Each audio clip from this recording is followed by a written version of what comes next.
Online part time જોબના બહાને ટેલિગ્રામમાં અલગ-અલગ task પૂર્ણ કરી નાણાં કમાવાની લાલચ આપીને છેતરપિંડી કરતી ઠગ ટોળકીના ભોપાલના 4 ઇસમોને વડોદરા સાયબર ક્રાઇમ બ્રાન્ચે ઝડપી પાડી વધુ કાર્યવાહી હાથ ધરી છે.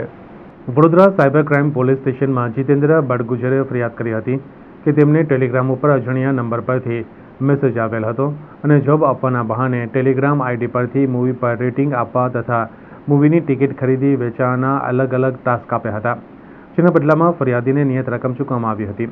ત્યારબાદ તેઓને પ્રીમિયમ ટાસ્ક આપવાના બહાને ટુકડે કુલ ₹21,97,000 અલગ-અલગ બેંક એકાઉન્ટમાં ટ્રાન્સફર કરાવ્યા હતા. અને ફરિયાદી દ્વારા ટાસ્ક પૂર્ણ કર્યાથી મળતા રિવોર્ડની રકમ ડમી ક્રિપ્ટો વોલેટમાં દેખાડતા હતા, પરંતુ જ્યારે ફરિયાદીએ ક્રિપ્ટો વોલેટમાંથી રૂપિયા વિડ્રો કરવાનો પ્રયત્ન કરતા રૂપિયા વિડ્રો થયેલ નહીં, જેને લઈને સાયબર ક્રાઇમ પોલીસ સ્ટેશનમાં ઓનલાઈન છેતરપિંડીની ફરિયાદ કરી હતી.